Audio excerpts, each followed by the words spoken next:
Oceanografi berasal dari kata ocean atau samudra dan grafi berarti gambaran, ilmu yang mempelajari tentang lautan. Oceanografi atau sering juga disebut marine science adalah cabang dari ilmu bumi.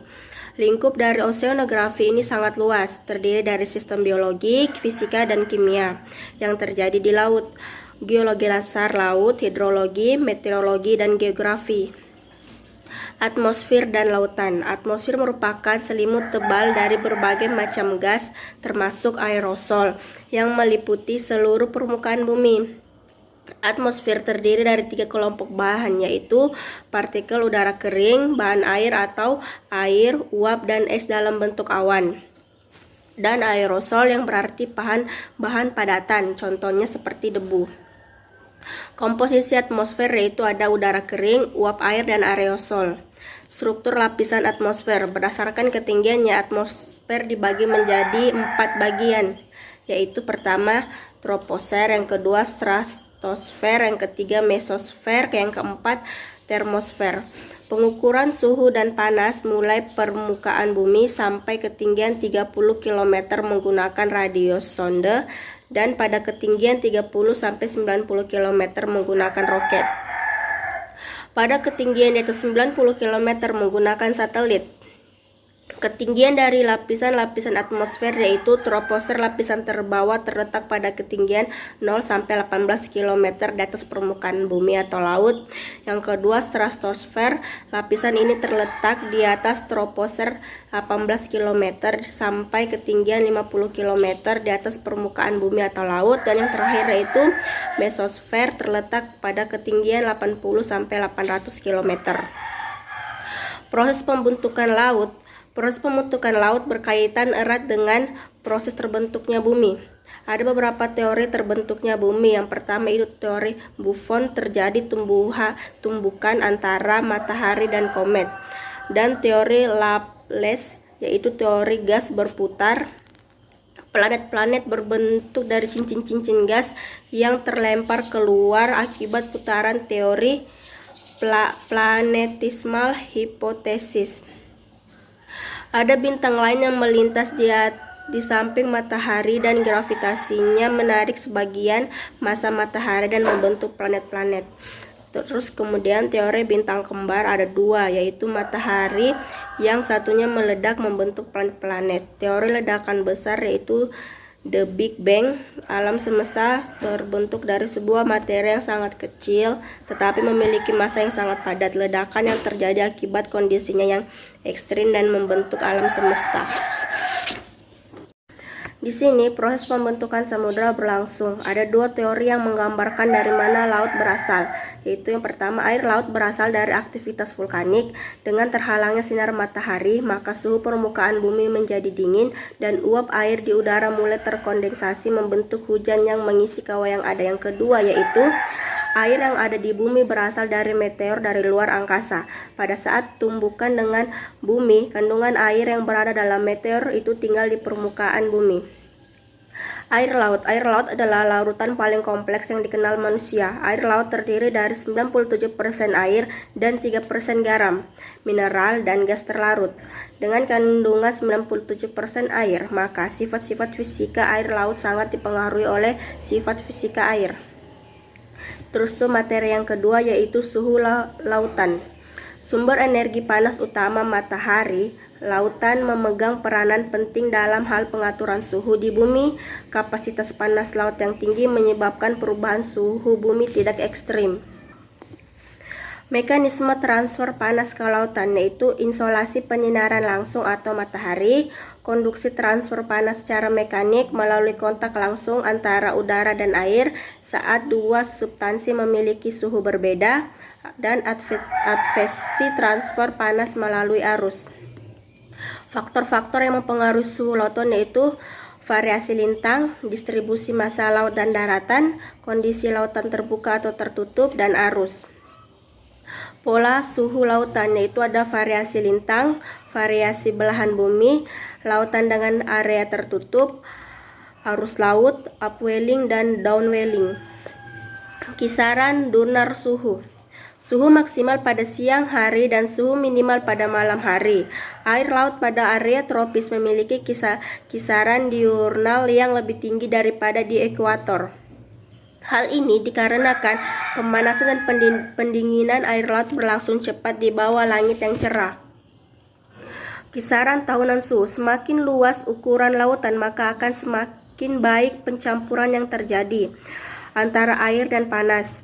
Samudra Pasifik, kisaran tahunan suhunya lebih rendah dari Samudra Atlantik. Distribusi vertikal suhu: suhu berkurang dengan semakin meningkatnya kedalaman. Laju penurunan lebih cepat di ekuator area tropis dibandingkan dengan semakin ke area kutub. Termoslin di lintang tengah hanya terjadi pada musim panas. Wilayah latitude atau garis bujur adalah garis yang melintang dari kutub utara dan kutub selatan. Di titik 0 adalah sudut ekuator. Tanda plus menunjukkan arah ke atas menuju kutub utara, sedangkan tanda minus di koordinat latitude menuju ke kutub selatan. Titik yang dipakai dari 0 ke 90 derajat arah kutub utara dan 0 ke 90 derajat ke kutub selatan. Latitude dibedakan menjadi dua wilayah, yaitu utara atau yang biasa kita sebut lintang utara dan selatan atau yang biasa kita sebut lintang selatan, di mana nilai koordinat di bagian utara selalu positif dan nilai koordinat di bagian selatan selalu negatif. Terus yang kemudian yaitu wilayah longitude. Longitude atau garis lintang adalah garis yang membujur antara sisi utara dan sisi bumi bagian kutub. Sama seperti ekuator, pada latitude yang berada di tengah dan memiliki nilai 0 derajat, pada longitude garis tengah yang bernilai 0 derajat disebut garis prime meridian atau garis bujur. Sedangkan garis yang berada paling kiri memiliki nilai negatif 90 derajat dan yang paling kanan memiliki nilai 90 derajat.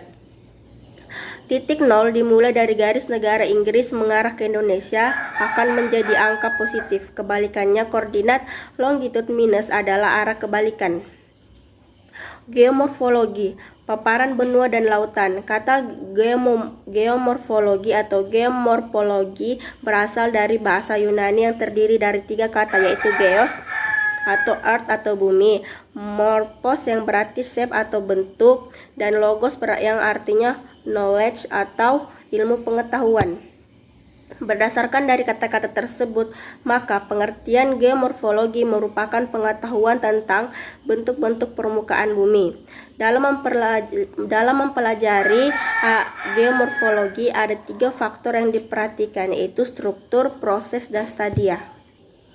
Materi yang ketiga yaitu gelombang. Gelombang adalah pergerakan naik dan turunnya air dengan arah tegak lurus permukaan air laut yang membentuk kurva atau grafik sinusoidal. Gelombang laut disebabkan oleh angin. Angin di atas lautan mentransfer energinya ke perairan, menyebabkan riak-riak, alun, bukit, dan berubah menjadi apa yang kita sebut sebagai gelombang. Gelombang dipengaruhi oleh banyak faktor, yaitu angin atau kecepatan angin, panjang atau jarak hembusan angin, terus waktu lamanya hembusan angin. Terus itu yang kedua ada tuh faktor yang pengaruh itu geometri laut, yaitu topografi atau profil laut dan bentuk pantai. Dan yang ketiga yaitu gempa bila terjadi tsunami sangat kecil atau minor. Klasifikasi macam-macam jenis gelombang laut. Berdasarkan sifatnya ada dua macam gelombang laut, yaitu gelombang laut pembangun atau pembentuk pantai yang merupakan gelombang yang ketinggian kecilnya, kecepatan rendahnya, dan gelombang tersebut pecah di pantai akan mengangkut sedimen atau material pantai. Gelombang laut perusak, yaitu pantai merupakan gelombang laut dengan ketinggian dan kecepatan rambat yang besar, dan ketika gelombang ini menghantam pantai akan ada banyak volume air yang terkumpul dan mengangkut material pantai ke tengah laut.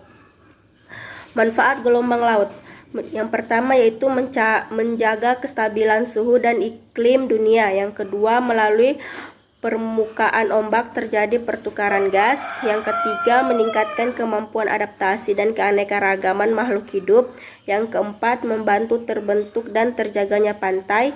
Yang kelima, gelombang laut membantu adanya hubungan simbiosis mutualisme. Dan yang keenam, meningkatkan kemampuan adaptasi dan kekuatan dari makhluk hidup. Tsunami adalah kata dalam bahasa Jepang yang artinya gelombang laut dengan panjang gelombang yang sangat besar, disebabkan baik oleh gangguan seismik atau oleh pergerakan massa sedimen dasar laut akibat gravitasi yang tidak stabil. Meskipun sering disebut sebagai gelombang pasang surut, tsunami tidak disebabkan oleh pengaruh pasang. Tsunami biasanya mempunyai panjang gelombang kira-kira ratusan kilometer. Tsunami terjadi karena adanya gangguan impulsif terhadap air laut akibat terjadinya perubahan bentuk dasar laut secara tiba-tiba. Ini terjadi karena 3 sebab, yaitu gempa bumi, letusan gunung api, dan longsoran atau landslide yang terjadi di dasar laut.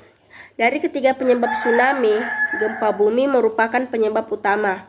Dasar besar kecilnya gelombang tsunami sangat ditentukan oleh karakteristik gempa bumi yang menyebabkannya. Bagian terbesar gangguan impulsif yang menimbulkan tsunami dahsyat adalah gempa bumi yang terjadi di dasar laut. Materi yang keempat yaitu pasang. Pasang adalah naik dan turunnya permukaan laut disebabkan oleh kombinasi efek gravitasi dari bulan dan matahari dan juga efek dari rotasi bumi. Tipe pasang, sedangkan besar lautan di dunia umumnya mengalami 2 kali pasang tinggi dan 2 kali pasang rendah setiap hari atau semi-diurnal tide. Tetapi beberapa lokasi mengalami hanya 1 kali pasang tinggi dan 1 kali pasang rendah setiap hari atau diurnal tide. Tempo dan amplitudo pasang surut di pantai dipengaruhi oleh posisi matahari dan bulan, oleh pola gelombang pasang di laut dalam bentuk garis pantai dan batimetri di daerah dekat pantai. Faktor penyebab terjadinya pasang surut yaitu pertama teori keseimbangan rotasi bumi pada sumbunya, revolusi bulan terhadap matahari, revolusi bumi terhadap matahari. Kemudian teori dinamis, kedalaman dan luas perairan, pengaruh rotasi bumi atau gaya Coriolis atau gesekan dasar. Kemudian faktor lokal yang dapat mempengaruhi pasang surut yaitu pertama topografi dasar laut, lebar selat, bentuk teluk, dan sebagainya, sehingga berbagai lokasi memiliki ciri pasang surut yang berlainan. Materi yang kelima yaitu suhu permukaan laut, perairan Indonesia, dan hubungannya dengan pemanasan global. Analisis suhu permukaan laut atau SPL telah dilakukan di perairan untuk melihat hubungannya dengan pemanasan global. Data yang digunakan adalah data suhu permukaan laut. Analisis dilakukan dengan 2 cara, yaitu analisis temporal dan spasial. Analisis temporal untuk melihat tren dari anomali suhu permukaan laut rata beberapa wilayah tertentu, sedangkan analisis spasial untuk melihat wilayah yang mengalami kenaikan suhu permukaan laut dan sebaliknya. Secara umum dapat dilihat bahwa anomali SPL di wilayah Indonesia terbagi menjadi anomali positif dan negatif yang terpisah di belahan bumi bagian selatan dan bagian utara. Pemanasan global atau global warming adalah suatu istilah yang menunjukkan pada peningkatan suhu rata-rata di atas permukaan bumi. Suhu udara rata-rata di atas permukaan bumi meningkat sekitar 0,74 derajat Celcius dalam 100 tahun terakhir. Banyak ahli memperkirakan bahwa suhu rata-rata akan naik bertambah dari 1,4 derajat Celcius sampai dengan 5,8 derajat Celcius sampai tahun 2100. Sumber energi utama dari semua kehidupan di bumi adalah matahari yang memancarkan radiasinya menembus lapisan atmosfer bumi dalam bentuk gelombang pendek. Radiasi tersebut akan dipantulkan kembali ke angkasa dalam bentuk gelombang panjang. Sebagian gelombang tersebut diserap oleh gas rumah kaca yaitu CO2, CH4, N2O, NFCS, dan SF4 yang berada di atmosfer Rata-rata peningkatan suhu akan lebih cepat dibandingkan dengan waktu lampau. Dampak yang paling nyata dari pemanasan global sampai saat ini adalah perubahan iklim. Pemanasan global telah meningkatkan terjadinya kekeringan secara global, gelombang panas, dan frekuensi terjadinya badai tropis. Kenaikan suhu global akan menyebabkan mencairnya es kutub di utara dan selatan, sehingga mengakibatkan terjadinya pemualan massa air laut dan kenaikan permukaan air laut. Kemudian materi yang keenam yaitu suhu dan densitas air laut. Suhu adalah suatu besaran fisika yang menyatakan banyaknya bahan yang terkandung dalam suatu benda. Secara alamiah, sumber utama bahan dalam air laut adalah matahari. Kisaran suhu pada daerah tropis relatif stabil karena cahaya matahari lebih banyak mengenai daerah ekuator daripada daerah kutub. Hal ini dikarenakan cahaya matahari yang merambat melalui atmosfer banyak kehilangan panas. Sebelum cahaya tersebut mencapai kutub, faktor yang mempengaruhi suhu permukaan laut adalah letak ketinggian dari permukaan laut atau altitude dan intensitas cahaya matahari yang diterima, musim cuaca, kedalaman air, sirkulasi udara, dan penutupan awan dari Huta Barat dan Evans pada tahun 1986. Pengertian densitas. Densitas dalam pengertian singkatnya adalah kerapatan. Kerapatan di sini adalah massa jenis. Massa jenis adalah pengukuran massa setiap satuan volume benda. Semakin tinggi massa jenis suatu benda, maka semakin besar pula massa setiap volumenya. Densitas sendiri berkaitan erat dengan suhu, salinitas, dan juga tekanan. Ada juga distribusi densitas. Distribusi densitas dalam perairan dapat dilihat melalui stratifikasi densitas secara vertikal di dalam kolom perairan, dan perbedaan secara horizontal yang disebabkan oleh arus.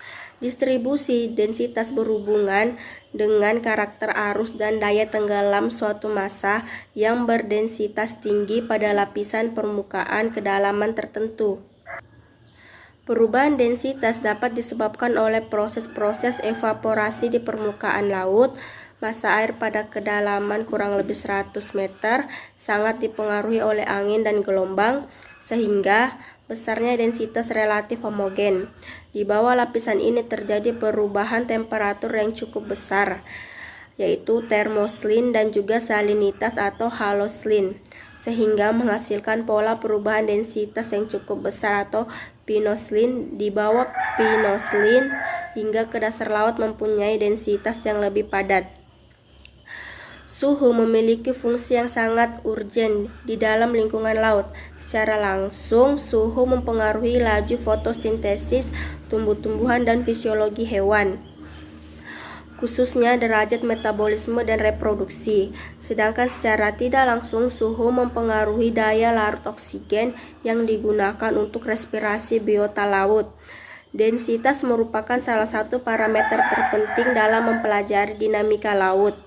Perbedaan densitas yang kecil secara horizontal, misalnya akibat perbedaan pemanasan di permukaan, dapat menghasilkan air laut yang sangat kuat. Oleh karena itu, penentuan densitas merupakan hal yang sangat penting dalam oseanografi. Densitas air laut tergantung pada suhu dan salinitas serta semua proses yang mengakibatkan berubahnya suhu dan salinitas. Kenaikan suhu menurunkan densitas air laut dan menambah daya larut air laut. Sekian dan terima kasih.